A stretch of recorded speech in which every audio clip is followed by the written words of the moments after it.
মাত্র একটা উপকরণ পাল্টে যে মাছটা এত সুন্দর খেতে হবে সেটা প্রথমে বুঝতে পারিনি। শুধুমাত্র সাদা জিরের বদলে যে কালো জিরে দিলেই রান্নাটার স্বাদ এতটা পাল্টে যাবে আর এতটা সুস্বাদু হয়ে যাবে সেটা আগে জানা ছিল না। জানলে তো আগেই বানিয়ে ফেলতাম। প্রথমে শিং মাছগুলোকে ভালোভাবে ধুয়ে নুন আর হলুদ মাখিয়ে কিছুক্ষণের জন্য রেখে দেবো। এই রেসিপিটা আমি শিং মাছ ছাড়া আর অন্য কোনো মাছে ট্রাই করিনি, তবে আমার মনে হয় এটা পাবদা বা কাতলা মাছ দিয়েও খুবই ভালো হবে। আর দিয়েছিলাম সামান্য পরিমাণ সর্ষের তেল, সেটার ভিডিওতে দেখানো হয়নি। একটা মিডিয়াম সাইজের কুচিয়ে নেওয়া পেঁয়াজের সঙ্গে নিচ্ছি 13 থেকে 14 কোয়া রসুন, স্বাদ অনুযায়ী কাঁচা লঙ্কা আর 4 টিস্পুন মতো কালো জিরে। এই রান্নাটার আসল স্বাদ এই রসুন আর কালো জিরেতেই আসে।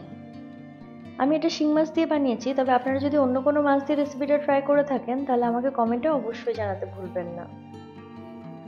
সামান্য পরিমাণ জল দিয়ে মিক্সিতে ভালোভাবে এটা পেস্ট করে নেব। এরকম দেখতে একটা মশলা তৈরি হয়েছে। এবার মশলাটা আলাদা করে রেখে চলে যাচ্ছি পরের রান্নাটার দিকে। এছাড়া আমি নিয়েছি একটা বড় মাপের আলু, সেগুলোকে লম্বা টুকরো করে কেটে নিয়েছি। এবার একটা কড়াইয়ে তেল গরম করে নেব। তেলটা ভালোভাবে গরম করে নিয়ে ওর মধ্যে একে একে মাছগুলো ভেজে নেব। শিং মাছে যেহেতু খুব তেল ছিটো, সেই জন্য ঢাকা দিয়ে ভালোভাবে এপিট ওপিট করে ভেজে নেব। আমি এখানে 6টা মাছ নিয়েছিলাম, একবারে তিনটে তিনটে করে ভেজে নিচ্ছি। ভিডিওটিকে শেষ পর্যন্ত দেখার অনুরোধ রইল। আর ভিডিওটি কেমন লাগলো আমাকে কমেন্টে অবশ্যই জানাবেন। আর চ্যানেলে যদি নতুন বন্ধু হয়ে থাকেন চ্যানেলটিকে সাবস্ক্রাইব করে পাশে থাকা বেল আইকনটি প্রেস করতে ভুলবেন না আপকামিং নোটিফিকেশনসের জন্য।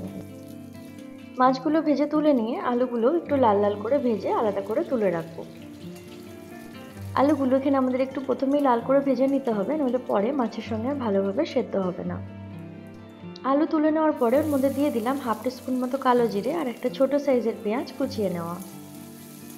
পেঁয়াজটাকে বেশ কিছুক্ষণ ধরে হালকা লাল করে ভেজে নিতে হবে। পেঁয়াজটা একটু ভাজা ভাজা হয়ে আসলে যে মশলাটা বানিয়ে রেখেছিলাম সেটা পুরোটাই এর মধ্যে দিয়ে দেব। মশলাটা দিয়ে ভালোভাবে মশলাটা কষিয়ে নিতে হবে সামান্য পরিমাণ জল দিয়ে, যতক্ষণ না তেল ছেড়ে আসছে। এবার গুঁড়ো মশলাগুলো দিয়ে নিচ্ছি। দিয়ে দেবো হাফ টিস্পুন মতো হলুদ গুঁড়ো, 1 টিস্পুন মতো জিরে গুঁড়ো আর স্বাদ অনুযায়ী নুন। গুঁড়ো মশলাগুলো দেওয়ার পরে আর একবার ভালোভাবে মিশিয়ে নেব। এখানে গ্যাসের ফ্লেমটা আমি লো টু মিডিয়ামে রেখেছি, নইলে মশলাটা ধরে যেতে পারে।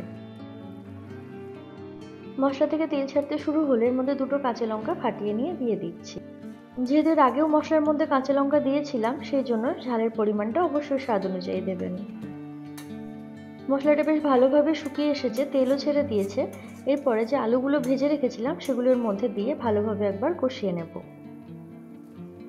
এই রান্নাটা যদি কেউ আলু ছাড়া করতে চান অবশ্যই করতে পারেন, আলুটা এখানে দেওয়াটা আবশ্যক নয়। মশলাটা ভালোভাবে কষিয়ে নিয়েছি, তেল ছাড়তে শুরু হয়েছিল। এবার এর মধ্যে দিয়ে দিচ্ছি পরিমাণ মতো জল। জল দিয়ে কিছুক্ষণের জন্য ঢাকা দিয়ে রাখবো ঝোলটা ফুটে ওঠা অবধি। 5 থেকে 7 মিনিট পরে ঢাকনা খুলে নিয়েছি, বেশ ভালোভাবে ঝোলটা ফুটে উঠেছে। এবার মাছগুলো এর মধ্যে দিয়ে দেব।